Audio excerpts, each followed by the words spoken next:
Well, if it looks as though you have seen that jacket before, his son Kelly Kiniski has won one very similar to it here in this ring. Gene Kiniski has won that one in this ring too. Gene Kiniski is an aggressive, turbulent individual who loves nothing better than a two-fisted battle, and he will go up against Tank Patton, where he's accusing Patton of having too big a belly. He could be right, and as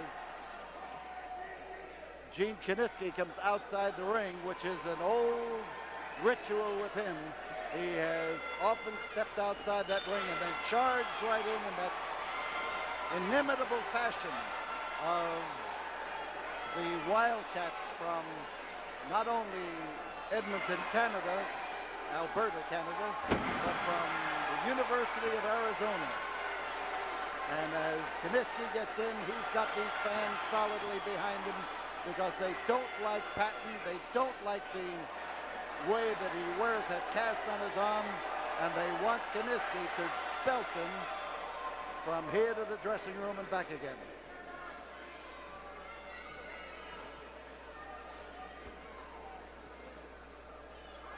Tank Patton stung him, but that's all. There is Gene Kiniski uncorking. I'll tell you, as the world's heavyweight champion, Kiniski was always wide open, rough, rugged, ready to mix it, ready to go at it. He had a way of capping everything that he did with winning. Winglock, and Gene Kiniski has it, but he is almost thrown across the ring, and Nick Kozak is telling him he's not supposed to hang on to that rope. Kiniski, of course, is anxious to be involved in the finals of this great Gold Cup tournament here in the Coliseum tomorrow night. He believes that he has the stuff that's going to put him through there because he has the knowledge, the experience, the competitive spirit, and certainly the good physical condition to battle his way right through any number of people.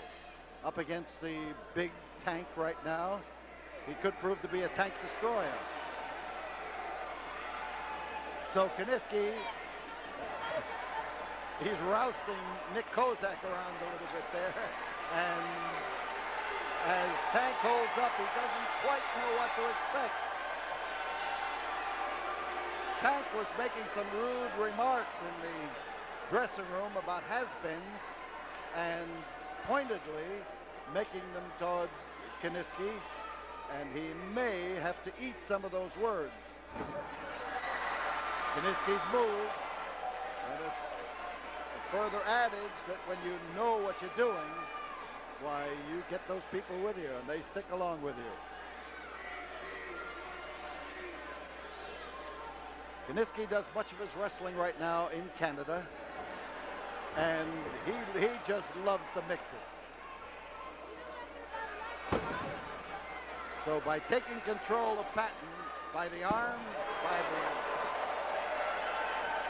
the head, and then doing a ski slide off his face, Gene Kiniski has really scored. Tell you, if you like this kind of action, tomorrow night we will have 12 great matches. We will have a battle royal with 12 wrestlers in the ring at the same time, and we have them very, very rarely. But this is an important one, and there will be matches formed in the order in which the men are eliminated. Number 1 and number 2 are paired. Number 3 and 4 come back and wrestle each other. This is the way it goes. Then we continue until one man remains undefeated. That means 11 matches follow the Battle Royal. So you make your way to the Coliseum tomorrow night. If you can get your tickets in advance, you be at the Sam used to be at 1919 Caroline during the day. If you're watching this on Sunday morning, then we suggest we're open right now, and you can come and visit us, and we'll be glad to see you. 1919 Caroline is at the corner of Pierce in downtown Houston. And Gene Kiniski right now is riding the crest of the wave as he moves in on Tank Patton. These fans have taken to big, gangling individual who has his own style, but is a little bit dazed right now. Gene says, I may miss here and there, but he said, but I hit most of them, and that's what does it. Tank Patton is trying to cut him down to size if he possibly can. So Gene taking the punishment in the corner, Patton trying to set him up, the 5-minute mark being called, and as Patton slams him over, he comes up with a reverse chin lock. Patton in behind. It is not necessarily a chokehold. The manner in which he is holding the grip with the chin in the crook of the arm precludes it being a chokehold. We've got coverage here tonight from Japan. Japanese magazines have sent a photographer to cover the 3 days of our tournament here in Houston. There's the bear hug as Gene Kiniski picks the 300 pounds of Tank Patton first up off the mat and then gets him standing, dangling on his toes. And Patton is caught in the ropes and whoa! That knee lift was always one of the favorite moves of Gene Kiniski as challenger for the world title and then as world's heavyweight champion. And Patton wants to see if he can keep Kiniski from getting back up there and getting a rest without punishment.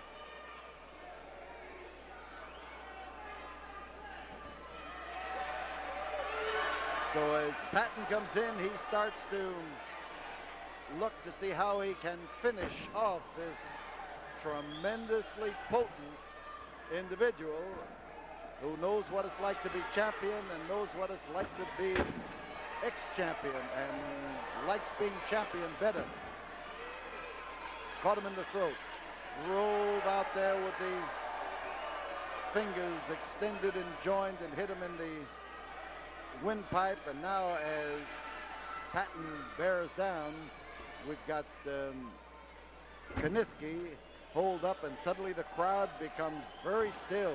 They don't want to see Kiniski punished in this manner. And here as the walloping goes, that long arm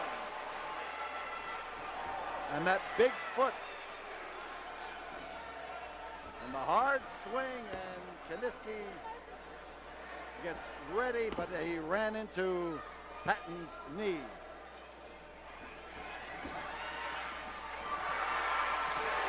Wow! Did he wallop him? On top is Gene Kiniski. There's two. There's three. We've got a win for Gene Kiniski, and he has continued beautifully.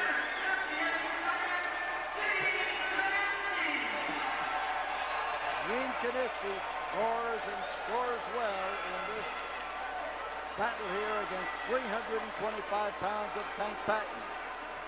So you know that he's got a great chance of winning on Sunday night, and he can use your support.